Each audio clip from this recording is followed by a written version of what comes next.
How is recorded history recorded? With recorded language. Well, to recover, to recover from the side effects of recorded history, you have to reinstall language in your mind based on man objects and earth objects, so that you rise above all language.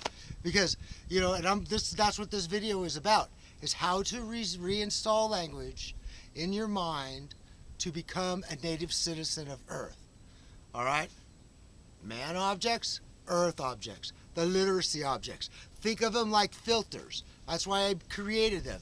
I didn't know what I was doing when I created them, but now I've found out how to do this. I'm going to tell you how to reinstall language in your mind so you recover your native behavior. Okay?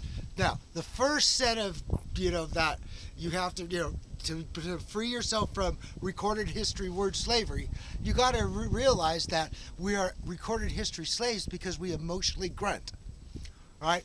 First, you have to, if you have an emotional attachment to any word, then it's programming. I pledge allegiance to the flag of the United States of America. We do this to our children when they're trusting. They were done to us. As trusting children, we're trained to emotionally grunt from 2015, just like religion. Jesus, Jesus, I'm an atheist, I'm an atheist. It's like there's emotional grunts. You're divided from the earth with emotional grunts. Those are the first things to take out. Is that when you have emotional grunting is part of reinstalling language in your head. You have to realize that this is a special word to me. No, it isn't. It's a grunt, and you're only thinking from one language, and we're only doing it in English. Now, once you get emotional grunts out of there, all right, because they're all ManTime objects. All emotional grunts are ManTime objects. So they're a lower class. All right, high class, low class. Excuse me. All right, now the next thing that you need to go through is syllabication. All right, so that single syllable words, that's where a lot of EarthTime objects are, and that's where mainly the ManTime emotional grunts are.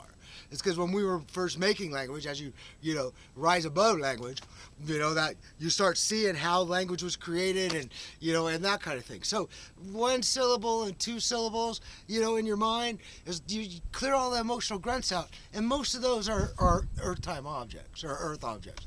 And so, but three syllable words are the big sort in your mind. So as you're reinstalling language and you're mapping words to objects, you'll get to three syllables and you'll be like, oh my gosh, where's this word? Oh man, that word goes here and to ManTime, and this one goes to earth. It's like, and you start classing, and then all at once, the objects override and you become a native citizen again. I know very few four-syllable words that I have as reserved. Encapsulation. All right, well, encapsulate is a three-syllable word, but encapsulation is what we're doing with our own selves, so that we are one with our own body, mirroring every cell of our body. We are encapsulating. These are programming terms. Many don't know object-oriented programming was modeled after how our cells communicate as energy. All right, and he applied cellular behavior. Alan Case applied cellular behavior to programming machines. I applied it back on English. Okay, and so that's what we're talking. Encapsulation. All right, right now as children, because we are emotional grunt, as word slaves of recorded history, it's just a side effect that that we are decapsulated. We don't trust ourselves. All right, so when you reinstall language, you encapsulate yourself again. You become one with your body in every cell. Okay, and the next thing, another four-syllable word that I use as reserve is polymorphic. All right? It means every cell of our body is a specialist working together for my freedom. All right? That they're polymorphic. They do what it takes. All right? That's how, like, when we write code for our machine, we want our code to be polymorphic. We don't want it to drag down the rest of the code. And so that is polymorphic, that you're adaptable. All right? And so as you reinstall language in your mind, you're word mapping to objects. The objects will override, and then all at once you're free of recorded history side effects. And then you see solutions to all the world's problems that we have today. All right? Reinstalling language is not hard. You see that war is a recorded history side effect. And we can end it in days. once that you are confident enough to step up and be from Earth again, like when we were born. The first kids, right now, there's children in school.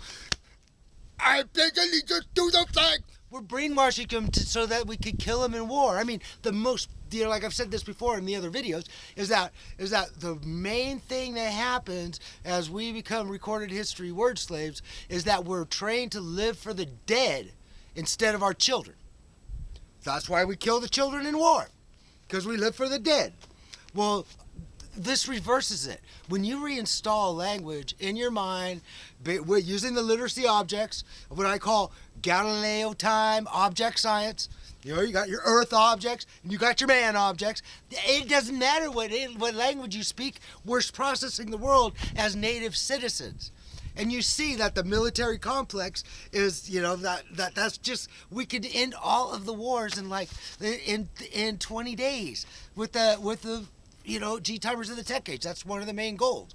But first, we need heroes out there that are willing to step up and be honest and think with our native logic. So you'll be a native citizen. Think with Earth objects and man objects. Time is not the big deal. It's just a dividing line between the object classes. So once again, how is recorded history recorded? With recorded language.